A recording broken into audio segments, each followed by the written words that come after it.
قبل 6 أيام تقريبا نشرتكم بوست في المنتدى عندي في يوتيوب وقلت لكم اعطوني اسئله المتابعين، يعني ما شاء الله حبيت اني اعمل اسئله المتابعين مع قله الافكار التي بدات تجيني في الاونه الاخيره.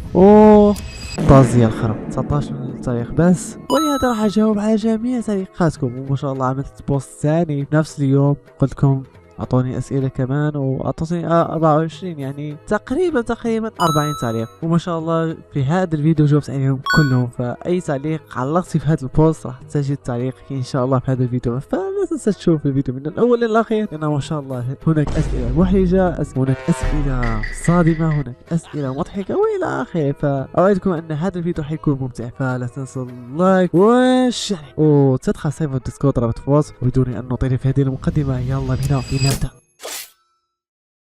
وبسم الله نبدأ بأول سؤال معنا ألا وهو متى راح تسوي بث؟ إن شاء الله اليوم إن شاء الله، لو لم يقع لي مشكلة لا في الإنترنت ولا في البي سي العيان هذا، استغفر الله. واللي لا يعرف إيش مواصفات جهازه راح حطيتها في فيديو الاعتذار. السؤال الثاني كم تقييمك الحلقة الأخيرة من السلك الرقمي؟ كانت نوعا ما متوسطة إلى جيدة حرفيا. ومتى راح تسوي؟ إيش راح تسوي؟ يعني عبت احنا بقى. وش كانت محتواك أول شيء قبل ما هذا المحتوى؟ كان محتوى كرة القدم 100% تقريبا منذ 2021 حتى 2025 كان محتوى فقط كرة القدم. هل شاهدت مباريات المنتخب المغربي؟ طبعا بلادي. ايش تستنى؟ صراحة دور المجموعات لم أشاهده كامل لأن ما شاء الله كلها بالليل وأنا كانت عندي امتحانات في الآخر، ولكن مباراة كندا مثلا مباراة هولندا طبعا شاهدتهم كاملين. من ستشجع كأس العالم؟ الصراحة أشجع المغرب. لو تخصصت المغرب أشجع البرتغال. لو تخصصت البرتغال راح أشجع الأرجنتين. لو تخصصت الأرجنتين راح أشجع إسبانيا. وش دينك؟ إسلام طبعا، ماني أنا يهودي وجد. انت بتتكلم جد؟ لا حول ولا قوة الا بالله. وإذا مسلم فهل أنت من الشيعة والسني؟ انت حثالة المقتنع وطفلة الحجرة حمار. لو حاسوبك هو راح يظهر لك امامك، شوف المواصفات على راحتك وجبت على راحتك. هنا بيتزا تبعي زي الزفت. عمرك فكرت في الاعتزال؟ يمكن قبل فيديوهين او 3 عملت فيديو الاعتزال، ولكن في الاخير بسبب تعليقاتكم رجعت او بسبب شغفي في صناعة المحتوى الله اعلم. هل انت من المغرب؟ لو دخلتي وفحصتي نوعا ما فيديوهاتي راح تجدين اغلب فيديوهاتي باللهجة المغربية او بالدبلجة المغربية. انت تحب متابعينك؟ طبعا مش ذاك الحب اللي أنا أحب محتواك متنوع ومتميز استمر. شكرا. هل فكرت تعتزل يوم عشان دعم المتابعين؟ مش عشان دعم المتابعين بل عشان البيسز. عندي بي سي زي الزفت وهاتف انكسر وانا انسى الوقت والدراسة الله ياخذ فيهم الحق. هل ندمت انك فتحت القناة؟ لا اوكي انا لين من المغرب. اوكي هذه كاتب لي جريدة ولا ايش؟ اوكي نبدأ بأول سؤال معنا. كم عمرك؟ 18. ما سبب حبك للكرتون والانمي؟ سبب حبي نوعا ما انا مش احب الكرتون والانمي بشكل عام الا بعض الاشياء. مثلا في حبي للكرتون انا متابع الكرتون قليله، خصوصا لما كبرت نوعا ما شاهدت فقط كرتون واحد انا هو السلك الرقمي. البقيه حطهم في الزباله، خصوصا الكراتين الخاصين بامريكا اكره جدهم الا بعض الكراتين البسيطه مثل وقت المغامره طبعا، وبعض الكراتين البسيطه الاخرى. ولا ننسى الجوت توم جيري. بالنسبه للانمي فانا حتى هو لا اشاهده كثير نوعا ما، خصوصا في الاونه الاخيره لم اشاهد ولا انمي. في السابق كنت اشاهد انميات توب يعني مثل ديمون سلاير، اتاك اون تايتن الى اخره. البقيه تعبانه ما بتابعهم نهائيا. يعني لا انا اوتاكو ولا انا بحب كرتون، يعني احب بعض الاشياء البسيطه. هل تعرف احد اليوتيوبرز المشهورين معرفه شخصيه؟ صراحه ايوه ولا، ولكن عندي كونتاكت مع بعض اليوتيوبرز خصوصا من قناتي السابقة، قناتي خاصة بكرة القدم. هناك كثير، هناك يوتيوبرز وصلوا للمليون و2 مليون، وهناك ما وصل ل10,000 20,000. يعني شويتين مشهور. شويتين عندي كونتاكت مع يوتيوبرز كبار يعني. هل كانت عندك قناة قبل هذه؟ 4 قنوات حرفيا 4 قنوات وهذه الخامسة. هل هناك من يساعدك في الفيديوهات؟ في الآونة الأخيرة لما انكسر الموبايل تبعي ارسل بدأ يساعدني شوي في الفيديوهات ويمنتج لي الفيديوهات يعني. اوكي حتى الآونة الأخيرة عاد بدأوا يساعدوا.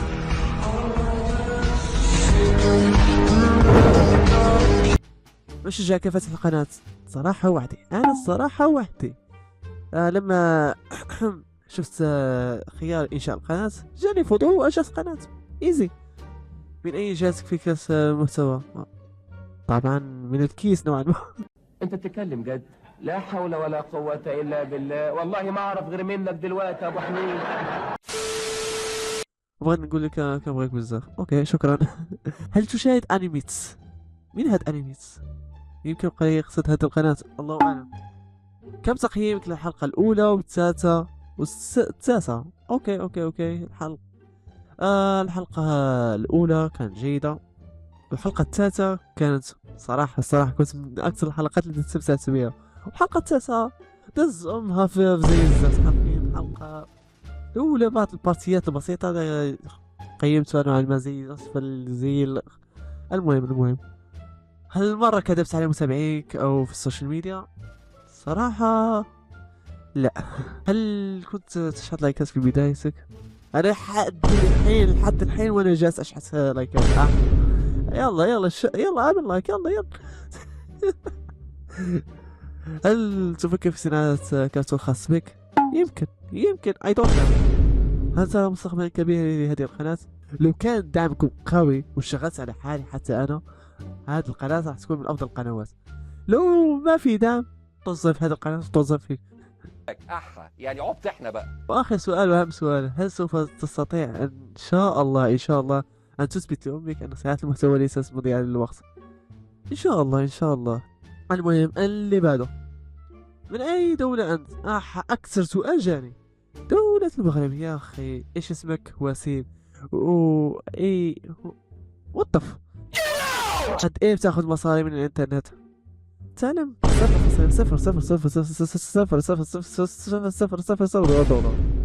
يا أخي والله الإنترنت فقط هواية.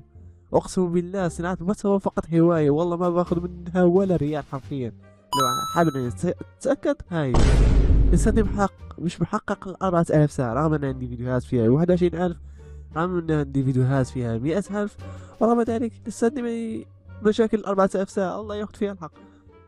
كيف هي وجهة نظرك في المستقبل بشكل تعميد ديجيتال سيركس؟ حاليا هو انتهى، فأظن أن موجته نوعا ما ستبدأ تختفي شيئا فشيئا، إلا إذا عمل الجزء الثاني الله أعلم. من الشخص الذي استهلمت منه الفكرة. أي فكرة؟ أتمنى تجاوب على أسئلة. احنا جاوبنا أوكي. وش راح تكون ردة فعلك لو شفت نفسك في التلفزيون؟ راح أعمل من نفس هذا الرياكشن. انا طلعت في التلفزيون، انت شفتني كنت هايل. 2. هل ممكن تكون مؤدي صوت في مشروع لي في يوم من الأيام؟ وما الأوقات التي أنت جالس فيهم؟ وقت ما أردت يمكن نعمل كولاب، يمكن نعمل أي شيء نوعا ما. شنو غادي دير إذا كانت عندك أمنية واحدة، أو باللغة العربية الفصحى ماذا كنت ستفعل لو كانت عندك أمنية واحدة؟ صراحة أقول له أعطيني أمنية لا نهائية. تقول لي إيش دخل؟ أقول لك هيك أخوك استغلال يضربك. لو قال لي لا راح أقول له أعطيني فلوس لا نهائية. قال لي لا مستحيل. ليس لدي سؤال فقط أريد الظهور في الفيديو. أهلا. هي فالكور وضم. هل محتوى الكرتون مربح؟ أنا حاليا فيديوهاتي لم تنتشر لأبعد مدى ممكن، ولسني لم أحقق الربح ولم أوفر ولم أحقق شروط اليوتيوب، فلا تسألني هذا السؤال. كم أرباحك من أكثر فيديو مشاهدة بقناتك؟ لحد الحين ولا مرة حققت شروط اليوتيوب، ولا مرة حققت ولا ريال ولا فلس من هذه القناة زي الزفت. هل الدبلجة صعبة؟ نوعا ما ولا لأنه ما شاء الله تكتفي فقط بالتسجيل الصراحة. أرى المونتاج القوي نوعا ما أصعب منه. هل يمكن لأي شخص أن يبدأ بالدبلجة؟ أوكي، على حسب فكرك وعلى حسب اختياراتك إلى آخره. صراحة أنا بالنسبة لي أرى أن كل شيء يمكن له من الدبلجة الصراحة. محتاج فقط مايك كويس، أو حتى إذا لم يكن عندك مايك كويس هناك مواقع يمكن تحسن فيها الصوت، وتكون ردة فعلك نوعا ما كويسة، وتكون مقاربة لردة فعل الصوت الأصلي. أعطني أسوأ شخص يمكن يشرح، ولكن مش مشكلة. هل شكل شخصيتك هو نفس شكل في الواقع؟ لو في الشتاء يب حاليا إذا كان هاتفك يا خرب فبأي هاتف تمنتج حاليا؟ بالبي سي المعفن ده. ايش رايكم بالقناة؟ اوكي ايش رايكم بالقناة يا اخوان؟ حابين نوصل ل 4000. هل انت اسود؟ ها زكريا المختصر، واش قصدك تدير؟ واش قصدك تقول؟ واش قصدك؟ وش هي اكبر كارثة درتيها؟ اني درت القناة، الله ياخذ فيكم الحق. انت بتتكلم جد؟ لا حول ولا قوة الا بالله، والله ما اعرف غير منك دلوقتي يا ابو حميد. بسم الله الرحمن الرحيم، اللهم بارك وزد في داي. شوف عمرك 18. وش عندك اخوتك؟ وش انت شماي؟ يب معلومة نوعا ما بين الشماي والمتوحد على حسب الوضعية وعلى حسب النفسية كذلك. صافي خصك من المغرب وان شاء الله ترجع. ان شاء الله ان شاء الله. احنا رجعنا اصلا، لو اني لم ارجع بصراحة لن اقرا تعليقك اصلا. هل احببت بنت من قبل؟ استغفر الله. استغفر الله العلي العظيم. انا اكثر شخص لا يهتم بهذه المواضيع اصلا، مهتم بشيئين او ثلاثة: دراسة، صناعة محتوى، اكل وشرب، اتابع كرة القدم او العب كرة قدم، وبعدها اروح انام او شيء من القبيل. ما راح تعمل الفيديو عن احا وفضيحة التي دارت في السيكل الرقمي الحلقة 9. نو. من هو اول شخص كان يدعمك؟ صراحة والله والله لا اتذكر حرفيا. انا هو حد تقريبا كان يدعمني في البداية نوعا ما، حتى وصلنا ل 400 او 500 مشترك. بعض الناس بدأوا يدعموني نوعا ما. يا ربي في البدايات لما كان عندي 5 مشتركين جالسين يضحكوا علي. احا كيف بدأت قناتك؟